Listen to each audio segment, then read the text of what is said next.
Welcome to Elixir Wizards, a podcast brought to you by Smart Logic, a custom web and mobile development shop. This is Season 13, The Creators Lab, where we're talking to innovators who are expanding what's possible with Elixir. From groundbreaking projects to tools shaping the future with our favorite technology. It may seem like magic, but it's really the result of talent and lots of hard work. Hey everyone, I'm Dan Ivovich, Director of Engineering at Smart Logic. And I'm Charles Suggs, Senior Software Developer at Smart Logic. And we're your hosts for Episode 11. This is the Season 13 finale, and we are fortunate to be joined by Marc, Thibault, and Loïc, the software engineers at Spin42. In this episode, we're talking about their experience retrofitting a car and building a new and open vehicle control system, OVCS, with Elixir, Nerves, and Raspberry Pis. Welcome to the show. Hi. This is an exciting topic for us. We've been looking forward to getting to chat with you all about this. Maybe you could first start, before we dig into the car, tell us a little bit about yourselves, where you're from, where you are now, and what you're excited about. I think it will be easy because we all have the same background. Marc, you want to go? So all three of us have a master in computer science, I would say. At least we got as a diploma from the same university, and we met while we were working at a startup, basically. And we decided that we would just create a company, the three of us. So we started doing some freelancing for a few years, and then we launched our own other company, which was a banking aggregator, I would say. So pretty much like Plaid or even Teller that you might have heard of, also using Elixir. So we did this also in Belgium here, where we are living, I would say. And we were fortunate that this company was acquired a few years back, and we just left the company that acquired us about a year ago. And we've been playing with cars for, about a few months now. And I guess we're here to talk about it. Awesome. And either you guys want to add anything else, or is that good? I mean, we are working together since 10 years now. So, all right. You guys are super familiar with each other. Yes. Cool. So what problem are you guys trying to solve here? Why do this at all? That's a good question. We were in the financial world for 6 years. And first we wanted to change something, to change what are the subject of our everyday job. I mean, I like cars. Marc and Thibault were not so familiar with them at the beginning, but we are in a world where cars are just ditched and we change them, even if they're still working. It's true that old cars are not easy to use, or you don't have the infotainment, you don't have the GPS, or it's not so easy to start and so on. And so we were thinking about first retrofitting a car. So putting an electric engine in place of the old one, which could solve the problem of changing cars too often, even if they're still working, but to fit new regulations we have in Belgium, because in Belgium, I don't know how it is over there, but in our country, at least, it's more and more pushed for electric cars. So we want to prove that we can actually take an old one and put an engine which is an electric one to put the life of the car a bit further. But then we want to add something more, and adding some new features in the car, like infotainments. And then it was not enough. So then we wanted to, remote control the car, or then also try self-driving and things like this. It doesn't solve any issues, the last 2 points, but at least it's fun. But it's just fun. Yeah, it seems like there's going to be a lot of vehicle waste here in the next several years if we don't figure out a way to reuse them or change over.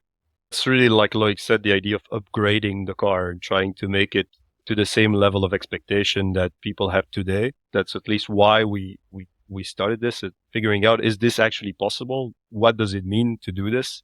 And it turned out we had a car on our hands, so we just got started. Right. It's just a modern take on this car doesn't have a CD player. How do I get one in here? This car doesn't have an MP3 player. How do I get one in here? Yeah, you remember those cassettes you would put in there with the cable, the jack cable? Yep. Oh, I used those a lot. Yeah. Yeah, some of us are old enough to remember that. Yeah, so it's just that, but from a programmer perspective. Yeah.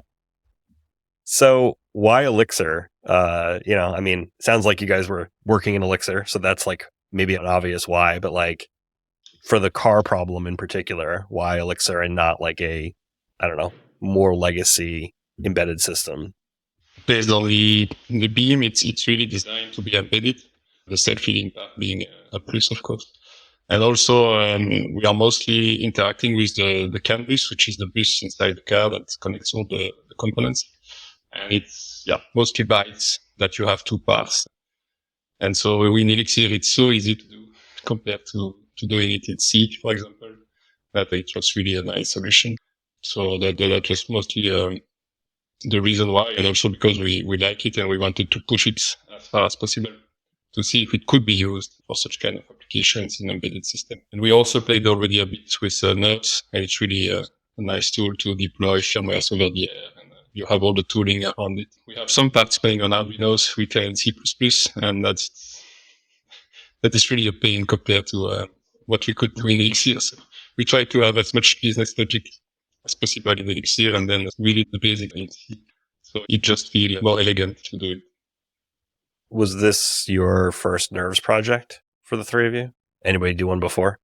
The first Nerves project that was supposed to actually work or actually be useful. Yeah. But no, Loïc, you worked on the quadcopter in Nerves as well. Okay, but that was in 2016. A long time ago. Yeah. And again, it's other legacy language. Elixir is like also more attractive, and the goal also with this project is to be fun. Yeah. And there is something behind the language that is easier to use than other language like C, or to dig deeper to know things like memory allocation or things that you don't want to deal with it. And yeah, the goal with OVCS is basically that that's an open source project. So we want people to contribute eventually. The more attractive the language, hopefully the more people will have to contribute. And so you're about a year in on the project, is that right? Yeah, we indeed, we have been working about 3-4 days a week on this for this year. Of course, we took some time off. We're in Europe, so we get some days off. Kidding, of course. All of August. Yes. So it was also a way for us to take a break after, 7 years in finance working on the company we sold and all that. So it was a really nice way to really take a break and do something completely different where we could learn a ton of new things. So a year in, it doesn't sound like you have any regrets of, say, choosing Elixir as a primary tool to do this with. Sounds like it's going pretty well. Have there been unexpected challenges or that was way easier than I thought it would be moments? It was mostly quite easy, but of course you're missing the real-time part. For some specific needs where you really need to receive a frame at a specific frequency and check that the other component is emitting at 10 milliseconds. Then you have Linux in between and all the stuff you can control, and then it creates some issues, but that was expected. And in practice, it's not really an issue because you have a real car that is moving, and that it's not an extra 2 milliseconds that would change really something. But still, we have something that we still have to work on to be sure that we keep it safe. Yeah, we keep it safe, and But the fact that you have all these processes running in parallel, the distribution mechanism, the paradigm of Elixir, it really fits what we need. Well, I mean, it's only missing the real-time part. If it had the real-time part, it would be perfect. Pretty good fit. Because in a car, you have all these components that are working independently, and then they emit on the bus. And you can really mimic that behavior with gen servers that you spawn and that handle each of the components and that discuss together over an internal bus. And then you can really design your code as the hardware is working. The hardware. So it feels really natural. So which components of the car are you really trying to replace? Because I would imagine a lot of the existing microcontrollers for certain components are still there, right? And they're just talking on the bus. Which areas, are you trying to replicate or remove? The biggest part we are building is the vehicle management system, which is the brain at the center of everything.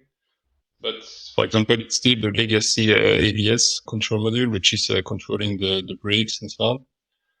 But then you have to translate the messages between the old Volkswagen messages, and then you need to talk to the Nissan engine, like the motor that we put in the car, and you have to translate the RPM messages from Nissan and send them to the dashboard of the Volkswagen. And so this is the module where you have the most business logic, actually.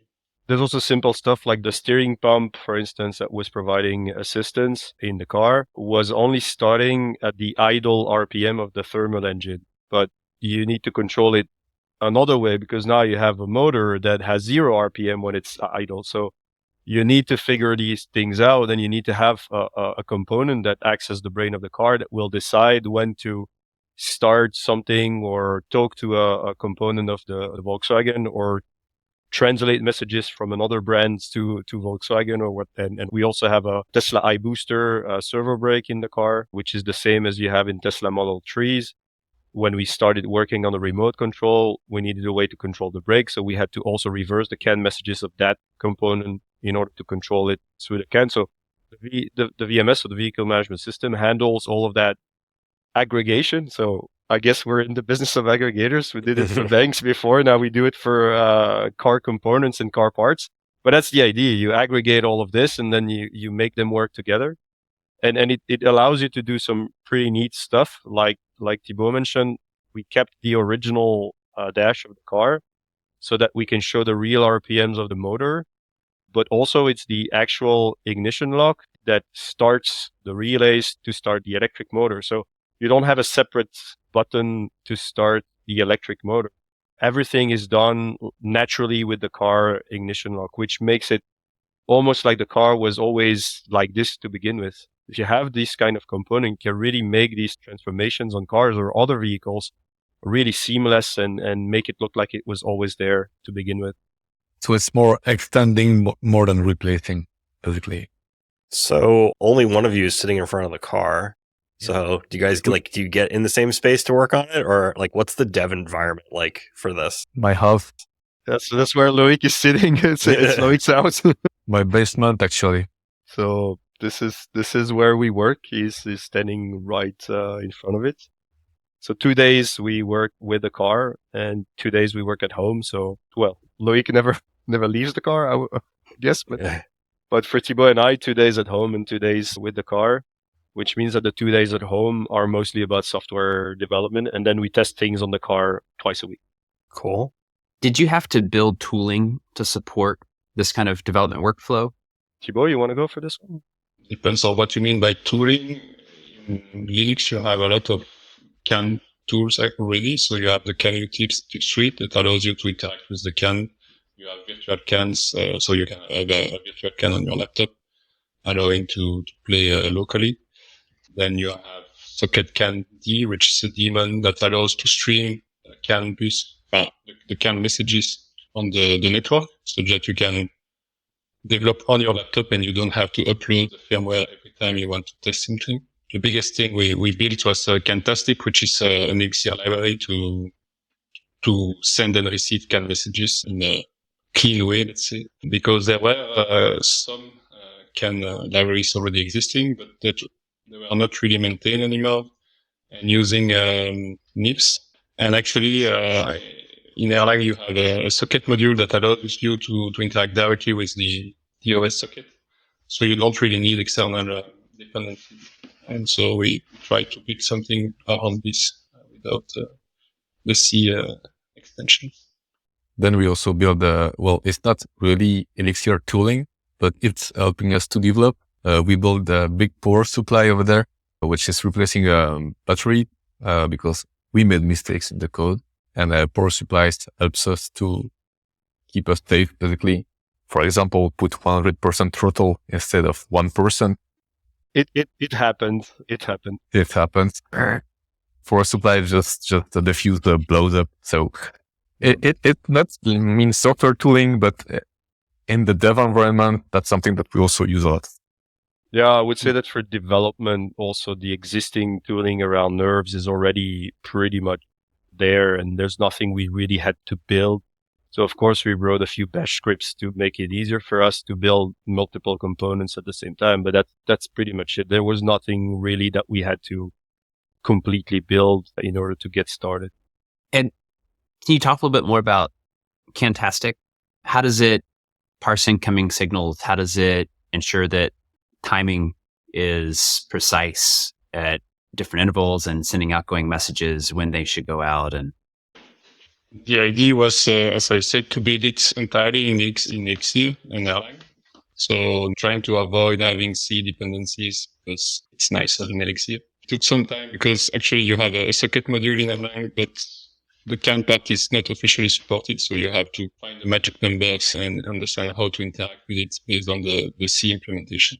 And then once you are connected to the socket, it's just one gen server per CAN network, which is you have a loop that is receiving messaging and then dispatching to everybody that should try to this message. And in the other way around, we have one gen server per emitted frame, where you have a loop that is running at the frequency you defined, and then it's sending that message. And then you just have to update the gen server if you want to modify a signal value. Yeah, so we try to distribute as much as possible so that you have every message handled in each run process. And that's where Elixir is really powerful, of course. And then in order to have something easy to use, we have created a small DSL in a YAML file so that you can describe your messages and your frames in a clean way. Because the format that I use usually for CAN is really ugly. OpenDBC, DBC file. It's DBC files. It's an old Plex file, which is not even an open source one. It's something from Bosch in the 90s. And everybody is using it, but you don't really have an official spec. It's really ugly. You have tools that's like only running on Windows. One missing part would be to write a foundation tool to generate DBC files or to create YAML files based on these DBCs, because that's what's used in the industry. So sometimes, for example, for Tesla, you have DBC files available on the internet. And it would be nice to be able to translate them automatically in the Cantastic format. Or to support DBC in Cantastic, that's also an option, but yeah. It just said too ugly, but yeah, if we would build a commercial tool, probably we would have to. It might be something we need. We won't survive to this feature. But the idea of Cantastic is really to hide all the heavy lifting, and you provide a configuration file, and then you can interact with these gen servers that are automatically spawned, and you just say, okay, now I want to send an FPM of 1000, and everything else is hidden, and you don't have to say, I want to send it every 10 milliseconds or whatever. You say, I want to start emit, and then on the canvas, you emit continuously. And then when something is received, you can just subscribe to it, and then your process will receive a message. So that, yeah, it feels pretty natural in Elixir, actually. yeah, it sounds like a really, really good fit for many aspects of this. We used also a lot of the bit strings features and all the big Indian, little Indian, sign and all these things, because yeah, every manufacturers have their own ways of putting the bytes on the network. They could use 1 bit only for true or false, or 3 bits, and even in one case, so in the Volkswagen one, you can see that they have contractors that have built their own systems and they don't use the same NDNS. They don't use the same value for true or false. But when you start writing C code to do this, you can then understand where it comes from, because you start doing something and then you have 2 bits and then 2 other bits and then later, and you don't really want to move everything back because you have to manually parse every bit.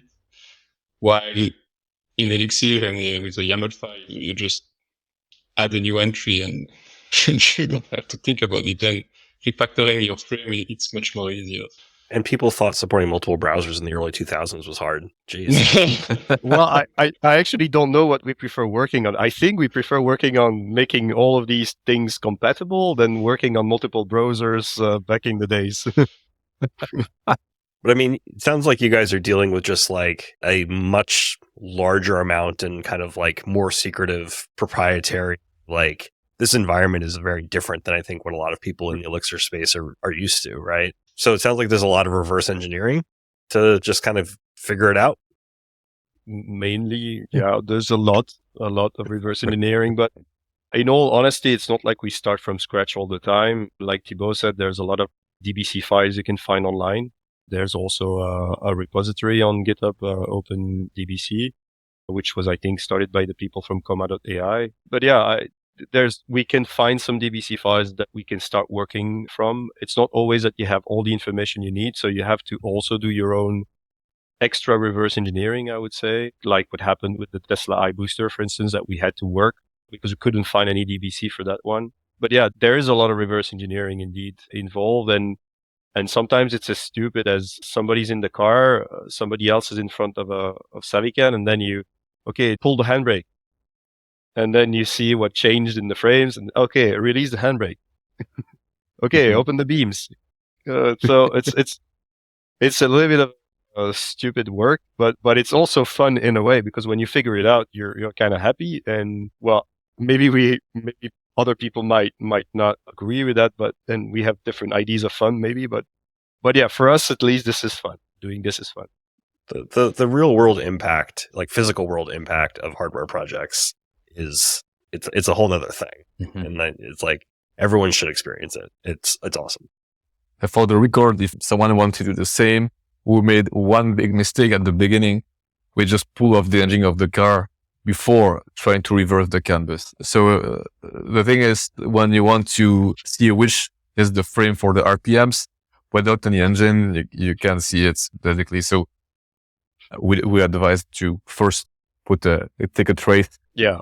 It's the take a picture of it before you disassemble it thing. I do a very long can dump of everything that passes through the canvas before you do anything on the car, which we didn't do. And that you asked about regrets. That's probably the only regret we have. Just going straight at removing stuff and stripping the car, and then figuring, okay, how do we actually reverse a canvas afterwards? That was not very smart, but we got away with it, I guess.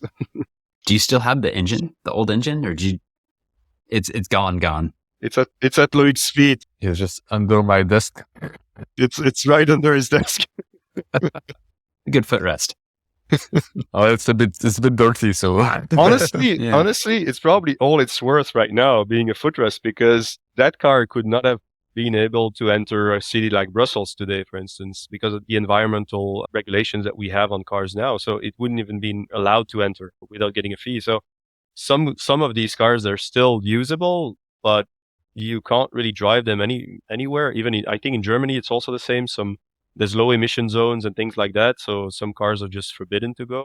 And that's a little bit the reality of it. We have cars that are still perfectly drivable that we're just going to throw away because we can't drive them in cities. And it makes sense, right? We want cleaner air and all of that. That makes total sense. But why produce an enormous amount of waste at the same time? It feels a bit illogical here. I won't be surprised if a secondary market develops outside of places like the EU, where there are stricter air emission regulations like that, where people say, "Oh, fine, we'll buy those cars from you. Just send them over here. We don't care." Yeah, that's what's happening at the moment. It is. Okay. Yeah. Be nicer to see a repurposing like what you're working on. Yeah. But we're focused a lot on cars right now, but there's other types of vehicles as well. There's buses, trucks, also every construction machinery, mining equipment. There's a lot of stuff that at some point gets thrown away for good or bad reasons. Sometimes they just get thrown away because they're not modern enough, or, the equipment lacks activity features or whatever. So the idea of trying to see how we can, and every of those vehicles have some kind of communication bus. Can be isobus on agricultural machines. It can be, I think, Enmina or something like that for boats, for instance. So there's always something where there's an equivalent of the CAN bus in a vehicle. So the idea of trying to work on this and augmenting those vehicles, making them better, or at least translating those messages so that they get compatible with modern hardware or software, makes sense in a way. Is it a lucrative business? We don't think that for personal cars, it's actually the way to go, even if we are working on one. But for other industries and other settings, it might make sense to do this. I think I read that you decided to build a custom Pi CAN bus hat.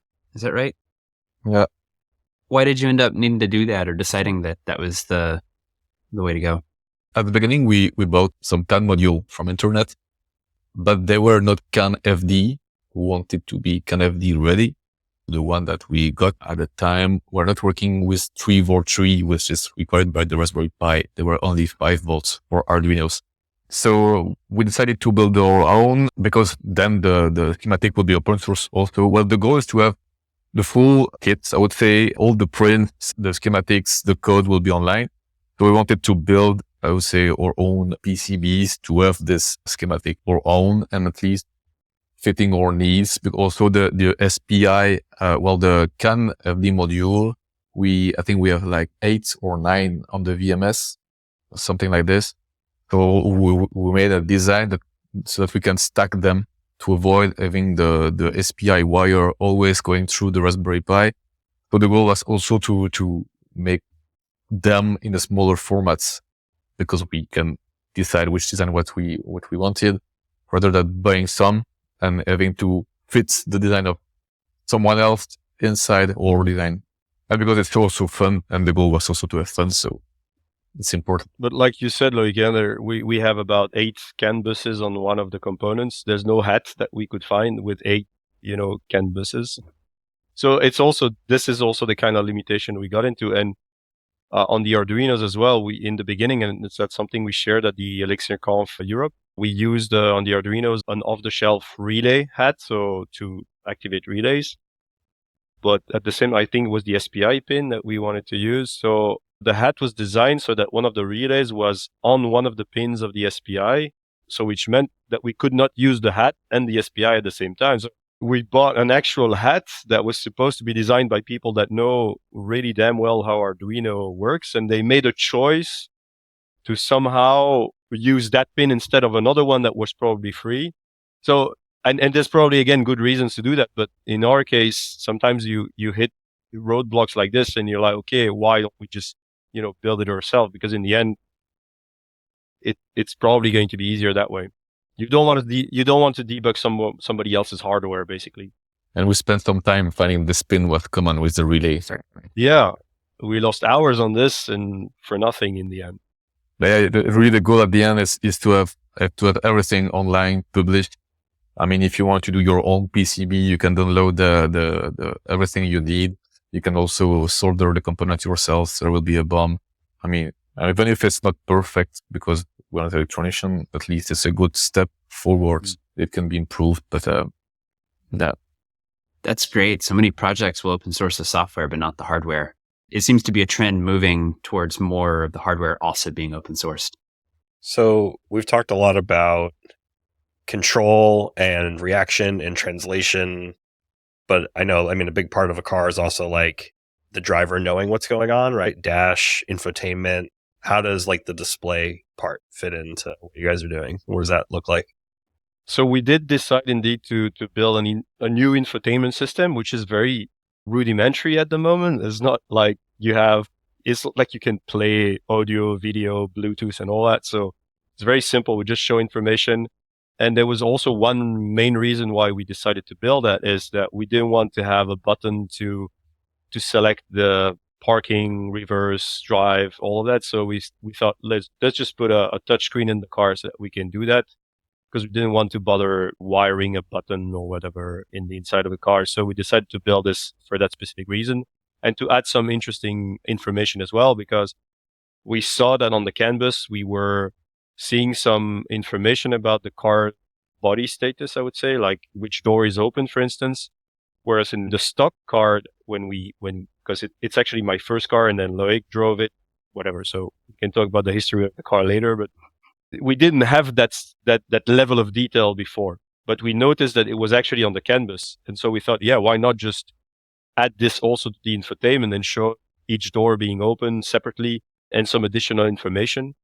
And we also wanted to have a way to easily check the status of every component that we built, like a vehicle management system, if the pre-charge relays or everything was, properly activated before we could go to drive and all that. So we show some information about the car status and the car safety or sanity, I would say. on that screen as well. And so it can go much further than this, but for now, that's all we have. But it's it's a blank canvas also using nerves that we can use to build all sorts of things. So yeah, it's, at the moment it's very simple, but it does the job. So what is that display then? Is it a browser, or are you using like Nerves display technology, or how's that working? So in the beginning, we just picked a basic Nerves image, and the Nerves kiosk image at the time we started this were not up to date. So we kind of tried to build one ourselves and go for web technologies at first. So we started trying to have VPE WebKit in Nerves and tried to show, so we were booting Weston and all of that. So having the whole Wayland nightmare part as well in Buildroot. So we got that working. We got WebKit working, and we had this Vue.js front end that was being shown and talking to a Phoenix API and channels. But we realized that the performance was not that great actually, because we were really, maybe we messed something up in the hardware, the 3D acceleration or something like that. I don't know, but we thought the performance was not that great when we were updating the speedometer and all of that. And so we decided to go away from the idea of doing purely web stuff in a browser. And I had a discussion with Frank from Nerves, and it turns out that they were using Flutter on Nerves at SmartRent. So he shared a couple of Buildroot recipes on how to get it done. And so after working on it a few days, we got it working. And so now everything is in Flutter. So what we have basically is a Raspberry Pi running Nerves, Phoenix app, and Flutter as the front end. And the performance is really great, honestly. So I don't think we would go back to Vue.js for this. So definitely Flutter for us was the solution. And so that's Flutter with the Linux target as far as what it's building for? I'm sorry, come again? Because so Flutter is cross-platform, right? Yeah. But it's building like a Linux application that they're then putting in the build root? Yes, it's a Linux application. Yeah, okay. So why Vue.js when you guys made that choice back then? I can see where the question is going. Why not Live View and all of that? This was really early in the project, and we didn't know exactly where we were going. So it felt like keeping the options open was the best choice. And in the end, we're glad we did, because we could switch from Vue.js to Flutter quite easily and test things out without rewriting quite a lot of the code that we had. So for us, it was just this, like keeping our options open and figuring out if we would want to maybe run the backend code on a completely different Pi or machine or whatever. So we just wanted to keep the flexibility there, even if it meant doing a bit more work. But like I said, the infotainment is so simple in a way that it's not like there's too much code. But yeah, we felt like keeping it separate was the way to go at the beginning. We also have a background also with Vue.js, because we've been reading microservices for years. And we also have our backend in an app and a front end in another. We have separate deployment cycle. So, I mean, we still have the background behind us. So we are always, right. Old habits are hard to kill. Yeah. Sure. Yeah. Yeah. I think I used Vue primarily before Elixir and Live View. Yeah. Same for us. What's this cat? Oh my goodness. What's the hardware that you use for the screen for the infotainment system? Is it just like a tablet, or? It's just an HDMI touchscreen that is hooked up to a Raspberry Pi 5. Okay. Yeah. Cool. And so it's running Nerves and Flutter, so Flutter Pi. So we have custom systems for everything, obviously. This one embeds Flutter Pi and libflutter engine in it. But try to keep everything simple and affordable for people that want to try it. So, I mean, you can also put your computer screen in the car if you want to. Yeah, if you want to have a really big 21-inch touchscreen in your car, you can do it. Well, I'm not sure the infotainment screen will auto scale to that, but yeah, you can do it. So right now I think we bought a 12-inch touchscreen that we put in the car. I think is it? I don't remember anyway. Yeah. So it's a big enough screen. Probably too big for that car. Honestly, we could have gone for something smaller. the basic 7-inch would have made sense as well. We went for something bigger because bigger is better. Loïc shaking his head no. Never have I had a car where I'm like, man, I wish the screen was smaller. No. It's true. It's true. But just a dock for my tablet. I can just take it with me. When I go. Yeah. Makes sense. A question stepping back momentarily, you've talked about some of the signals and everything that are coming from the car, and that it was, I forget whose first car. I'm curious, what's Marc's first car? So what year is the VW and what model is it? So it's actually a model that has never been sold in the US. It's the Volkswagen Polo. Mm-hmm. So I think we also have in Europe, we also have the Golf, which is slightly bigger. And I think you call it the Rabbit in the US. But in different makes that they do, they have a smaller one in Europe, which is called the Polo, and an even smaller one at some point was called the Up. But those two, you never got them in the US. So it's a Volkswagen Polo. And it was my first car that I started driving in 2007. That I sold to a Loïc, I think, in 2014. Something like that, yes. Yeah, and then you kept it ever since. And then we bought it back in the company, I would say, and started working on it. Was it diesel or gasoline? Diesel. It was diesel, and it was what they branded as the Blue Motion technology. So it was kind of a 3-cylinder diesel car making a tractor noise, but being super fuel efficient with particle filters and all of that. So it was at that moment kind of a first step into getting cleaner engines from VW. But right now it's worth nothing in itself. I mean, we can still see people driving around with this kind of car in Belgium and in Europe, but it's not worth much anymore. I knew somebody who had an odd numbered cylinder vehicle, and most mechanics didn't believe them when they were like, I need this many spark plugs. I was like, no. That's why there was the weird noise, because 3 is not the level is not good, but it's weird. VW is it seems like a very appropriate pick too, because there's such a huge community around modifying VWs and making different things out of them. I had a Rabbit pickup with the 91. It was from 82, the 91 Jetta turbo diesel engine under the hood. That thing was wait. They did a Rabbit pickup. Yes. Oh yeah, it was a unibody, like I don't know if you know the El Camino.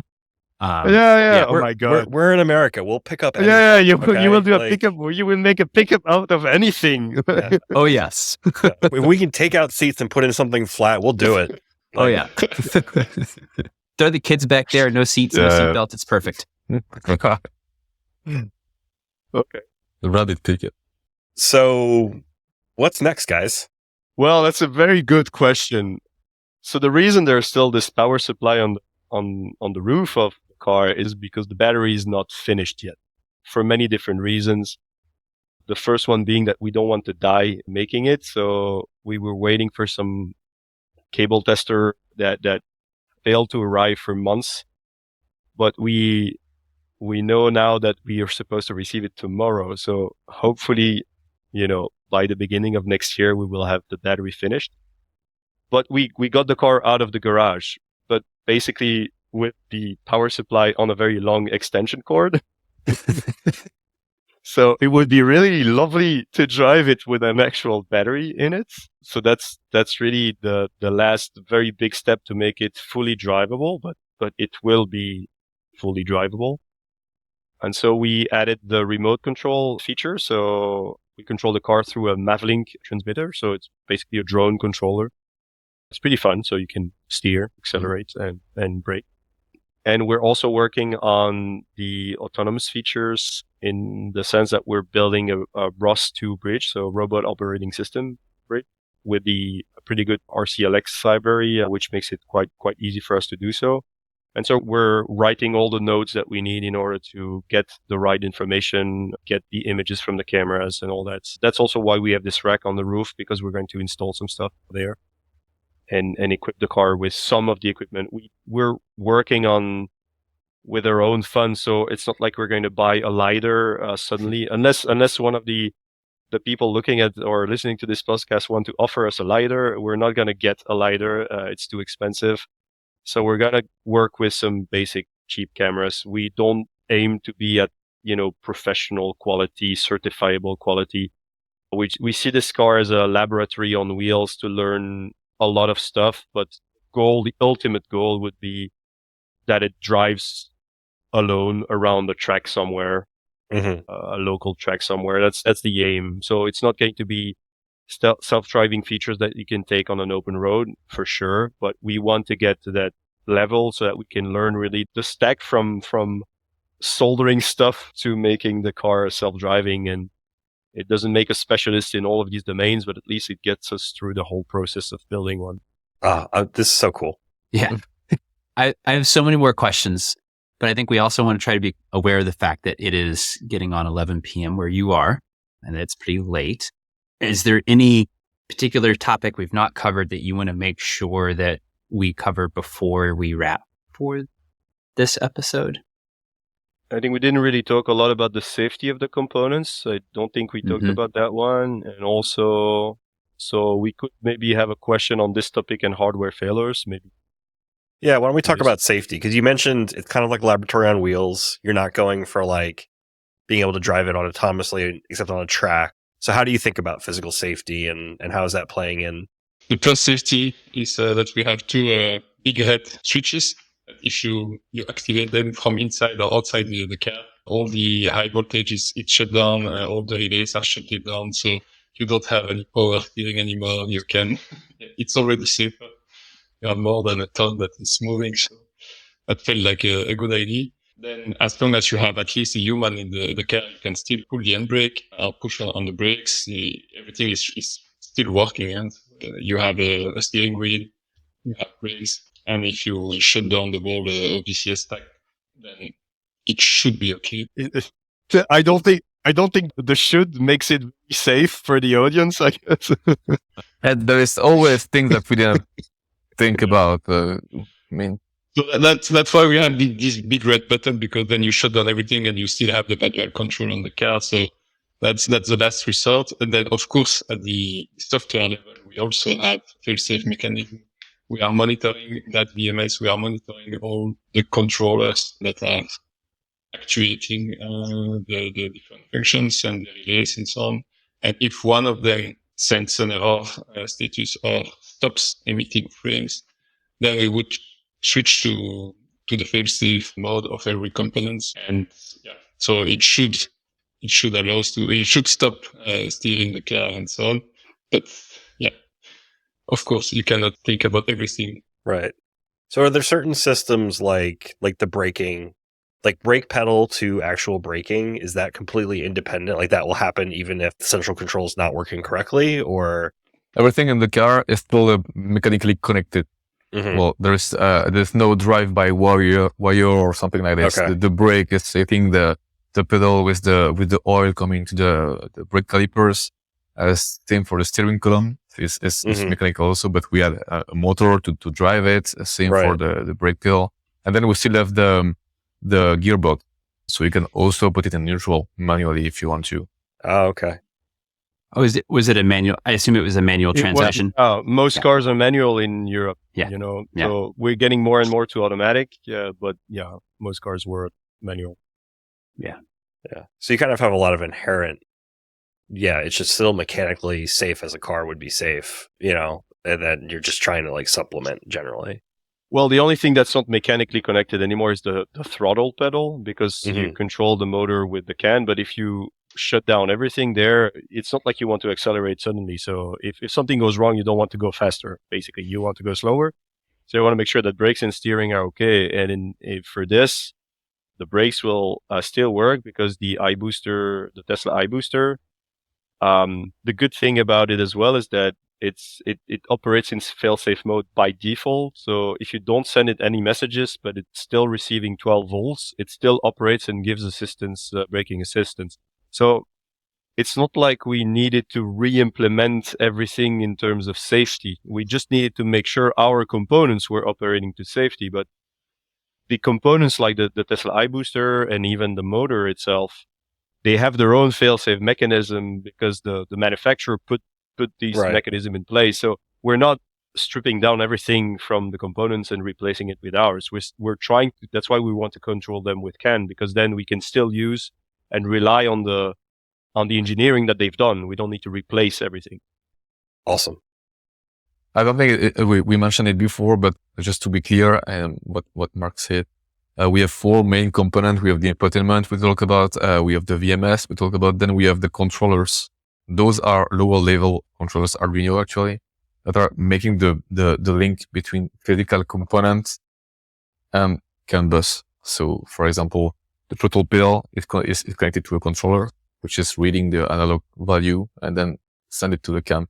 And all those controllers have a small code base. We try to keep it as small as possible to avoid issues.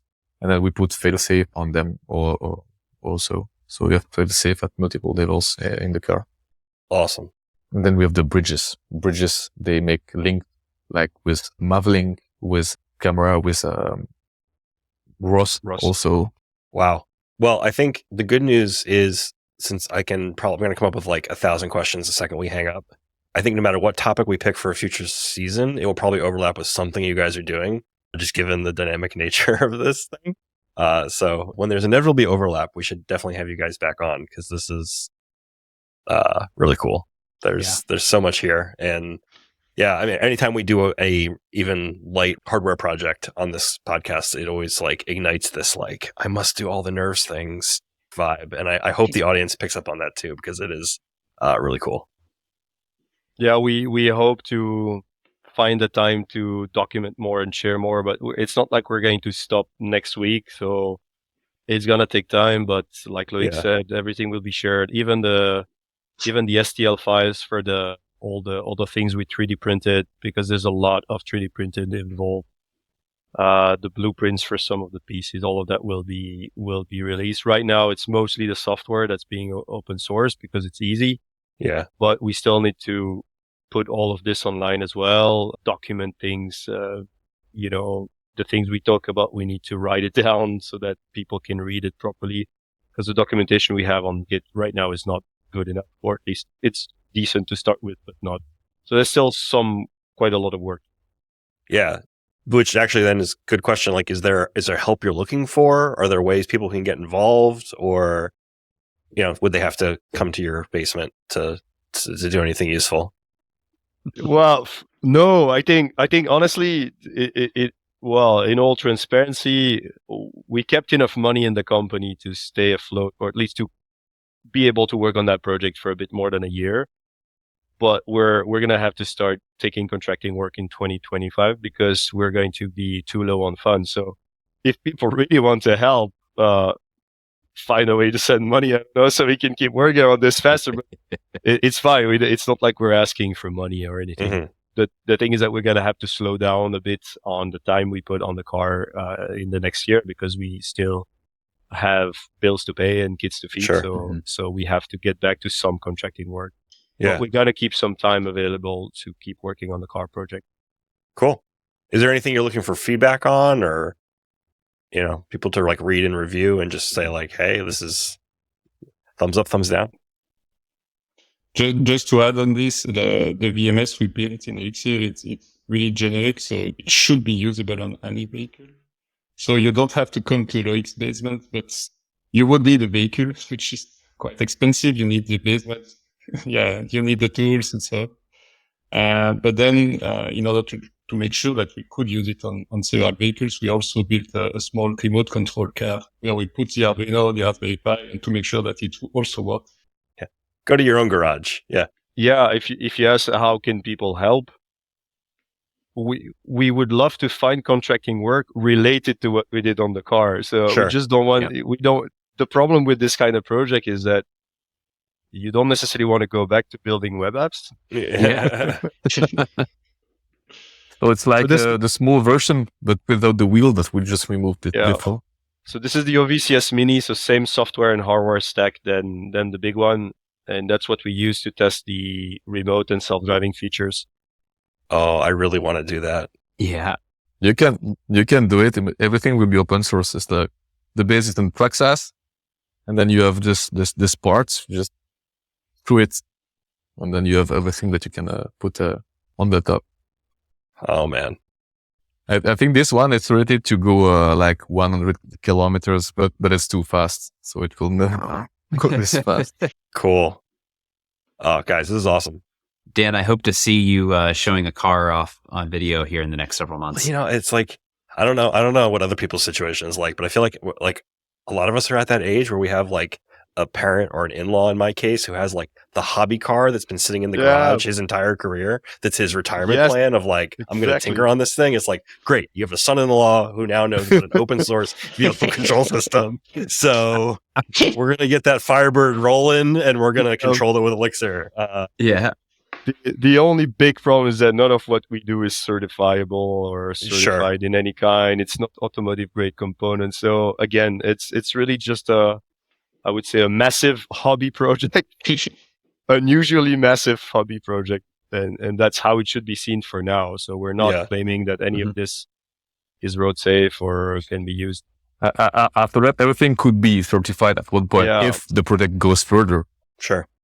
I think right now it started really as let's do something like this. And then now we're thinking maybe there are some products we could build and sell. And now we're also looking for opportunities there. So are there any specific segments where this might make sense? Like we talked about boats in transportation. There might be especially in Europe where we have those very long boats on rivers. Might make sense. We know that some companies are trying to retrofit to electrify these boats. So is there anything we can bring with the vehicle management system and trying to hook it up to existing hardware, creating that interface between the new components and the old components? So maybe there's something we can do there. It's just exploration at this point. There's no real case so far.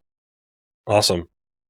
Well, if people are interested, we'll have all the links for the project in the show notes. Is there particular ways you guys want to be contacted? Is there a company website, social media handles you want to drop? I think the easiest is the info email. So it would be info@spin42.com. That's just the easiest. The three of us received these emails and then we just process them. That's the easiest way to reach us. Awesome. Well, thanks so much for your time, guys. This was super exciting. I've got the hardware itch again, so we'll have to see where that goes for me. But mini car feels real good. Welcome to my basement if you want to. Yeah, yeah. Short commute, no problem. Yeah. Awesome. Let's go. Thanks, guys. Well, thank you guys for inviting us, and see you soon, maybe. Thank you. Sounds great. Bye. Hey, listeners. As we wrap up season 13, we'd love to hear your thoughts on the show. What's working, what could be better, and what you want to hear in the future. Please fill out our listener survey at smr.tl/EWS13.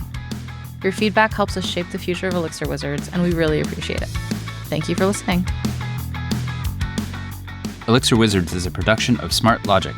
You can find us online at smartlogic.io, and we're at smartlogic on Twitter. This episode was produced and edited by Paloma Pechenek for Smart Logic. Don't forget to like, subscribe, and leave a review. Thanks for joining us in the Creators Lab.